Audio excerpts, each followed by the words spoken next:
श्रोता प्रेमियों, मैं राम सागर शास्त्री आप लोगों के समक्ष रखने जा रहा हूँ धर्म शिक्षा।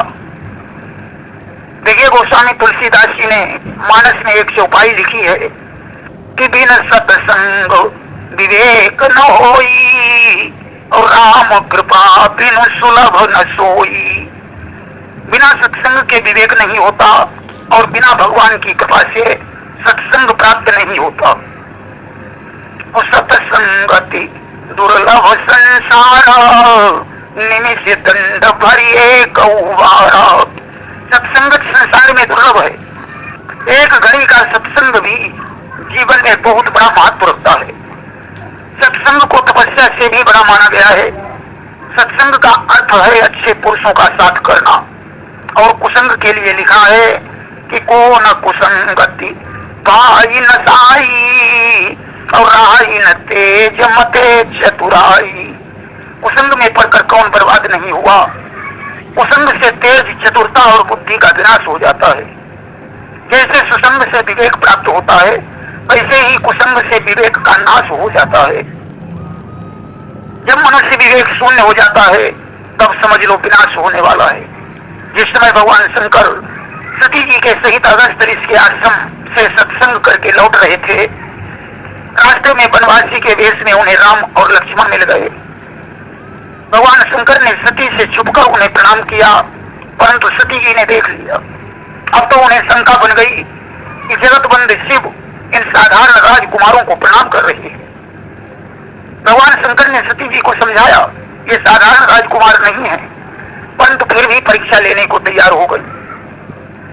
भोलेनाथ ने कहा, प्रिय, तुम इनका परीक्षण करने के लिए विवेक से काम लेना कि जय ही विधि जाई मोह भ्रम भारी और करे हु सो जतन विवेक विचारी। आखिरकार सीता का रूप बनाया। भगवान राम ने उन्हें पहचान लिया। वो दुखी हो गए। शिव के पास लौट रही थी तो भगवान ने अपनी माया दिखाकर उन्हें विवेक युक्त बनाया। शिव ने उनका परित्याग कर दिया। आखिरकार पिता के यज्ञ में सती जी को शरीर ही छोड़ना पड़ा। इसलिए मनुष्य को हमेशा विवेक से काम लेना चाहिए, अन्यथा उसका विनाश निश्चित है। सत्संग किया नहीं तो विवेक कैसे हो सकता है। सती जी का विवेक इसलिए नष्ट हो गया क्योंकि अगस्त जी ने शिव और सती का पूजन किया था और फिर उन्हें राम की कथा सुनाई। सती जी को अभिमान हो गया कि जिसने हमारी पूजा की वह भला मुझे राम की कथा क्या सुनाएगा। राम कथा मुनि बरज बखानी और सुनी महेश परम सुख मानी। अगस्त जी ने राम की कथा सुनाई, परंतु कथा सिर्फ शंकर जी ने ही सुनी। और राम की कथा है कैसी कि राम कथा सुंदर करतारी और संशय पिहंग उड़ा बनहारी। राम की कथा सुनने से संशय दूर हो जाता है। अगर सती जी ने कथा सुनी होती तो उन्हें राम के ब्रह्म होने पर संदेह ही नहीं होता। इसलिए मनुष्य को हमेशा अच्छे पुरुषों का साथ करना चाहिए। देखिए, पहले राजा महाराजाओं के यहाँ सच्चरित्र दासियां रहा करती थी, जो उनकी लड़कियों को अच्छी अच्छी बातें सिखाया करती थी। अगर कोई लड़की गलत लड़की के साथ घूम रही है और आप सोच रहे हैं कि उस गलत लड़की का कोई बुरा असर नहीं पड़ रहा है, तो ऐसा होना बिल्कुल असंभव है। रहीम जी कहते हैं कि कई कुसंग चाहत कुशल या रहीम बड़ दोष महिमा घटी समुद्र की रावण बसो पड़ोस। कुसंग करके आप कुशल चाह रहे हैं, ऐसा तो होना ही असंभव है। जब रावण के पास में बसने से समुद्र को बांध दिया गया अर्थात उसे दंड मिला, तो आपको कुशलता कैसे प्राप्त हो सकती है। रहीम जी ने और भी कहा कि जो रहीम उत्तम प्रकृति करी सकत कुसंग चंदन विष व्यापत नहीं लिपटे राहत भुजंग। मनुष्य तीन प्रकार के होते हैं, उत्तम, मध्यम और निम्न। इनमें जो उत्तम प्रकृति का प्राणी है उसके ऊपर कुसंग का कोई असर नहीं पड़ता। जैसे चंदन के पेड़ में तमाम सर्प लिपटे रहते हैं, परंतु चंदन कभी भी सैला नहीं होता। लेकिन मध्यम प्रकृति का जो प्राणी है उसके ऊपर कुसंग का थोड़ा बहुत असर पड़ता है। निम्न प्रकृति के प्राणी पर कुसंग का पूरा असर पड़ता है। इसलिए अपने पुत्र पुत्रियों को कुसंग से बचाना चाहिए और समझदार होकर उन्हें खुद कुसंग से बचना चाहिए। अगर किसी की लड़की गलत रास्ते पर जा रही हो तो बुद्धिमान पुरुष को उसे अच्छा उपदेश देकर गड्ढे में गिरने से बचाना चाहिए। देखिए, भला पुरुष वो है जो किसी की इज्जत को बचाए। अगर किसी के घर चोरी होने वाली हो तो भले आदमी को बता देना चाहिए कि भैया सावधान रहना, तुम्हारे घर चोरी होने वाली है, अगर जानते हो तो। आज तो जमाना उल्टा हो गया है, जो किसी की इज्जत को लुटा देता है उसे भला आदमी माना जाता है, क्योंकि जब भला आदमी या कहने को जाता है कि तुम्हारी इज्जत पर आंच आने वाली है तो मूर्ख लोग उसको उल्टा फटकार देते हैं कि हमारी बदनामी कर रहे हो, अपनी इज्जत संभालो।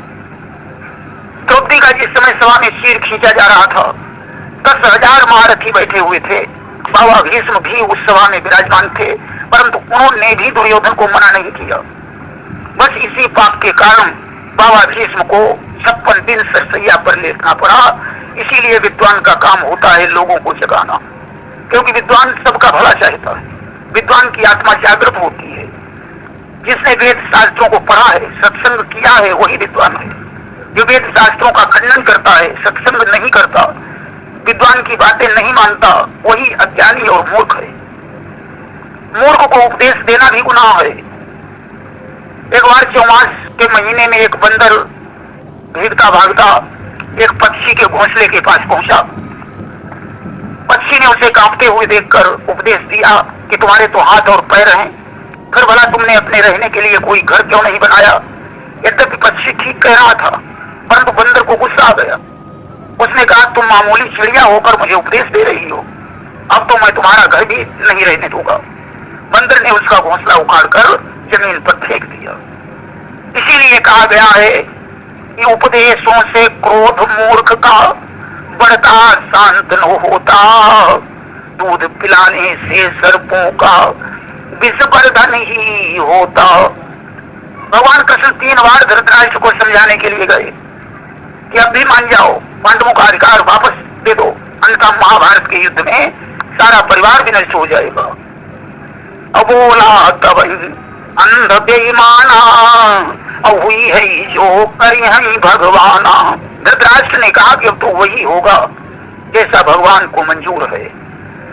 देखिए, सारा भार भगवान पर ही नहीं डालना चाहिए, अपने कर्तव्य को भी समझना चाहिए। दैव दैव आलसी पुकारा, ईश्वर करेगा वही होगा, ऐसा आलसी जीव कहते हैं। हमें अपना कर्तव्य करना चाहिए, अपना कर्म करना चाहिए। एक विद्वान अगर सारे संसार को सुधार सकता है तो एक मूर्ख सारे संसार का विनाश भी कर सकता है। वीरान गुलिस्ता करने को बस एक ही उल्लू काफी है, जिस साख पे उल्लू बैठे हों, अंजामे गुलिस्ता क्या होगा। देखिए, पति पत्नी अगर एक ही रास्ते पर नहीं चल रहे हैं तो उस घर का भी विनाश निश्चित है। स्त्री के लिए कहा गया है कि वह मन वाणी कर्म से पति की सेवा करे, उसकी उचित सलाह माने, अन्यथा कल्याण होना ही असंभव है। जैसे एक आंखों वाला पुरुष कुएं के पास बैठा हो और कोई अंधा व्यक्ति आकर कुएं में गिर जाए तो दोष उस पुरुष का है जो दोनों आंखों से देखता रहा और उसने अंधे व्यक्ति को बताया नहीं कि आगे कुआं है, उसमें गिर जाओगे। स्त्रियों को स्वतंत्र रहना ही वर्जित है, इसलिए लड़की या लड़कों पर नजर रखना चाहिए। पहले राजा महाराजा पुत्री के लिए वर तलाश करते थे तो किसी नौकर चाकर या पंडित और नाई को भेज देते थे। शास्त्र कहता है कि लड़की जब विवाह के योग्य हो जाए तो तुरंत उसका विवाह कर देना चाहिए। पहले 11-12 वर्ष पर कन्या का विवाह कर दिया जाता था। शास्त्र तो ये भी कहता है कि रजस्वला पुत्री का पिता के घर में रहना ही गुनाह है। पहले लड़की का विवाह किसी भी पुरुष से कर दिया जाता था, वह इनकार नहीं करती थी। गांधारी की जब धृतराष्ट्र के साथ मंगनी हुई तो शकुनी ने कहा, बहन तेरा पति दोनों आंखों से अंधा है, क्या तुम ऐसा विवाह स्वीकार कर लेगी। गांधारी बोली, जिस विवाह में भीष्म पितामह जैसे बड़े बूढ़े मछिया हों तो कौन सी लड़की उनकी आज्ञा का उल्लंघन कर सकती है। अब तो पिता भाई बाबा किसी की बात की मर्यादा ही नहीं रही। देखिए, जिस समय भगवान शंकर पार्वती से विवाह करने के लिए गए तो जितनी सखियां सहेलियां थीं वे सब पार्वती की हंसी करने लगी कि हंसी हंसी बाजें देखी दूल्हा दिगंबर को, और पाहुनी जे आवई हिमाचल के उषाह ने। पार्वती की सहेलियों ने कहा बहन तुम्हारी तो किस्मत ही फूट गई, ऐसे घटिया वर के साथ तुम्हारा विवाह हो रहा है। पार्वती की माता मैना रोने लगी, मैं ऐसे वर के साथ विवाह नहीं करूंगी। उस समय पार्वती ने अपनी माता को समझाया कि तुम थे मिटन विधि के अंका और माँ तू व्यर्थ जन ले कलंका। ये माँ तुम्हारे द्वारा विधाता के अंक मिटाए नहीं जा सकते हैं, इसलिए व्यर्थ में कलंक क्यों ले रही हो। और कर्म लिखा जो बाहुर ना हो और तो कत दोष लगाई काहू। हमारे कर्म में अगर ऐसा बावलापति ही लिखा है तो किसी को दोष मत दीजिए, मेरा इसी वर के साथ विवाह कर दीजिए। अगर आजकल की कोई लड़की होती तो हजारों काली मछिया को देती और बारात को वापस करवा देती, विवाह नहीं करती। देखिए पार्वती ने अपनी सहेलियों की बात भी नहीं सुनी। ये जरूरी नहीं कि सहेलियों की हर बात मान ही ली जाए। जीवन संबंधी चुनाव सहेली के मत से नहीं स्वयं करने चाहिए। आजकल कोई सहेली अगर रोकर कहे कि रामकली तुम्हारा तो किस्मत ही फूट गई, मुझे बहुत दुख हो रहा है, तुम ऐसे वर के साथ विवाह नहीं करना, भले ही मर जाना या किसी दूसरे के साथ भाग जाना, तो लड़की जरूर भाग जाएगी। अरे उसे ये सोचना चाहिए कि मंथरा भी तो कैकेयी के सामने रो रही थी, परंतु वे बनावटी आंसू थे। मंथरा रोकर कह रही थी रानी जी मैंने आपका नमक खाया है, भरत के साथ अन्याय होते हुए मैं नहीं देख सकती। कैकेयी को लगा मंथरा हमारे हित की बात कर रही है। उसने मंथरा की बात मानकर राम को वनवास दे दिया। दशरथ की मृत्यु हो गई, पूरा विनाश हो गया। शत्रुघ्न ने वापस लौटकर उसके कुबर पर लात मारी, क्योंकि बनावटी आंसू ही क्रिया चरित्र है और यही विनाश की जड़ है। क्रिया चरित्र करने वाली लड़की अपराधी है, उसे अवश्य ही दंड देना चाहिए। देखिए आजकल तो 15-16 सहेलियां इकट्ठी होकर अपने विवाह की चर्चा करती हैं, पर अच्छा नहीं है तो भागने की सलाह दे देती हैं। अगर मेरी मानो तो अपनी लड़कियों को सहेलियों के झुंड से अलग कर दो, अन्यथा परिणाम अच्छा नहीं होगा। आपने लैला और मजनू की कहानी तो सुनी होगी। दोनों एक ही मकतब में पढ़ते थे। जब लैला अपने घर चली जाती थी तो मजनू उसका दीदार करने के लिए बेचैन हो जाता था। एक दिन एक संत रास्ते में अपना कमंडल रखे हुए भगवान का भजन कर रहे थे। अंधेरी रात थी, मजनू लैला की तलाश में निकला। धोखे से उसके पैर की ठोकर कमंडल में लगी। कमंडल में पानी था, पानी फैल गया। संत जी ने क्रोधित होकर मजनू से कहा कि मजनू क्या तू अंधा है, तुझे दिखाई नहीं देता? मजनू बोला दिखाई कुछ नहीं देता, अंधेरा जबकि छाता है, इश्क चढ़ता है जिसके सर वो अंधा हो ही जाता है। मैं तो लैला के इश्क में अंधा हूं, परंतु मुझसे पहले आप अंधे जो ये देख रहे हैं कि कौन कहां जा रहा है। जब आप भगवान के ध्यान में मग्न हैं तो फिर या आपको कैसे दिख रहा है कि या मजनू जा रहा है वो लैला जा रही है। मिटा दो अपनी हस्ती को अगर कुछ मर्तबा चाहूं कि दाना खाक में मिलकर गुले गुलजार होता है। भगवान के लिए तो अपनी हस्ती मिटानी पड़ती है। आप कैसे संत हैं, आपका भजन करना ही बेकार है। संत ने कहा मजनू क्या तुम भगवान से मिलना नहीं चाहता? मजनू बोला कि जरूरत क्या है मजनू को, खुदा के पास जो जाए, खुदा को यदि जरूरत हो तो लैला बनकर आ जाए। मैं तो लैला को ही अपना खुदा मानता हूँ। इसी प्रकार आज लड़कियां घर में रखे हुए भगवान की पूजा नहीं करती और मंदिरों में जाकर भी अपने प्रेमी का ही दर्शन करना चाहती है। उनका मंदिर जाना तो एक बहाना है, वे तो सिर्फ मंदिर के बहाने अपने प्रेमी का दर्शन करने जाती है। पहले जब वर समझ में नहीं आता था तो राजा लोग लड़की का स्वयंवर करते थे।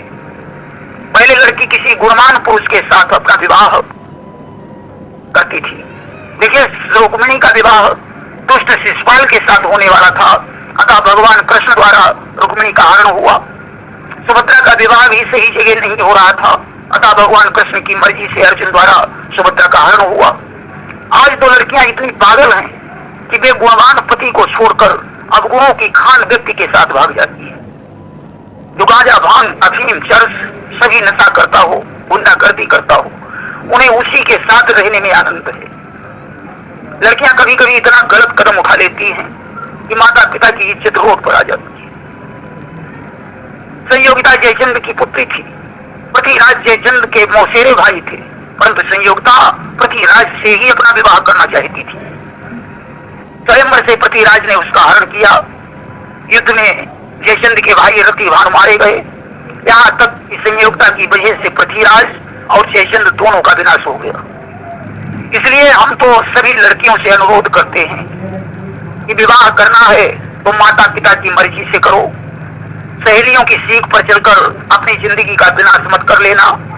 एक लड़की के हाथ में दोनों कुलों की लाज होती है, अतः दोनों कुलों की लाज कायम रखने का प्रयास